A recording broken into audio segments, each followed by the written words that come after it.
Every one of us has a moment that changes everything. For a kid from a poor Brooklyn neighborhood, that moment was his father's injury and a lost job. No insurance, no savings, no safety net. His name is Howard Schultz. Decades later, he will turn a tiny shop of beans and brewers into a global coffeehouse network and change how millions of people start their mornings, meet, work, and dream. Today we'll tell how Starbucks appeared, which ideas powered its growth, why it survived crises, and what lies ahead for this company. In 1971, three friends in Seattle, Jerry Baldwin, Zev Siegel, and Gordon Bowker, opened a small store for high-quality coffee beans and equipment. They were inspired by roaster Alfred Pete's tradition and named their business Starbucks, after a character in Moby Dick. It wasn't a cafe yet. They sold beans, grinders, filters, everything so people could brew at home. Growth was slow but steady, and that better-than-ordinary taste pulled in the person who would flip the company's fate. 1981. A young VP at a coffee equipment supplier, Howard Schultz, notices that a tiny firm in Seattle buys an unusually large volume. He flies out to see the place, tastes the coffee, and he's hooked. This isn't the cheap, instant America. This is aroma, freshness, quality. He wants to join, and within a year, he makes it happen. In the early 80s, Schultz travels to Italy and discovers the bar as an experience. The barista knows your name. People linger, talk, work. Coffee isn't a product, it's the atmosphere of a third place between home and work.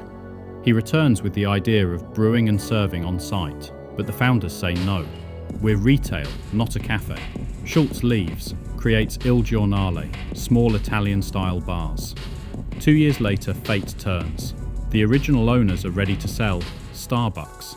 Schultz raises $3.8 million and buys the company, merging it with Il Giornale. That's how Starbucks becomes a coffee house. The new model proved powerful. Not only sell beans, but serve a moment, making coffee part of city rhythm. The company grows, goes public in 1992, and scales across the country. In 1996, Starbucks opens beyond North America, Tokyo's Ginza district, and in 1999, Beijing. Two future icons arrive in the mid-90s, the iced frappuccino and the autumn pumpkin. Another quiet revolution, the app and the Stars rewards program. People started loading balances and paying by phone. Those funds, billions of dollars, sit with the company as an interest-free deposit until the guest buys a drink. Starbucks becomes not only a cafe, but, in effect, a mini bank by the scale of user balances. Fast expansion hid hairline cracks. By 2008, the economy faltered. Premium coffee hit reality. Schultz returns as CEO and makes a tough symbolic move. He closes all US stores for a few hours to retrain baristas to pull proper espresso, to bring back the theatre and the aroma. It cost money and stirred the news cycle, but it sent a signal. We are about quality again. In parallel, the company launches theatre flagships, Starbucks Reserve roasteries, large spaces, rare single origins, open roasting. The first opens in Seattle in 2014, then Shanghai, Milan, New York, Tokyo, Chicago. This isn't a pickup counter, it's a coffee show. From day one, Schultz preached the third place, a space where you're welcome and can simply be. Not a slogan. Service culture became the brand's core. And the third place is also about people in green aprons. In 1988, Starbucks became one of the first big retailers to give medical insurance to part-timers. Later came stock options and free online bachelor's tuition through an ASU partnership. For millions of young people, that's a doorway. Upstream at the source of coffee, Starbucks builds out CAF practices from 2004, farmer support centers, and even its own lab farm, Hacienda Alsacia in Costa Rica, purchased in 2013. There they develop disease-resistant varietals and distribute seedlings free to farmers. Big companies make big mistakes. In 2018, after the Philadelphia incident, Starbucks closed every US store for racial bias training. a step that drew both support and skepticism, but showed a willingness to learn. From 2021, the US sees a surge of union drives.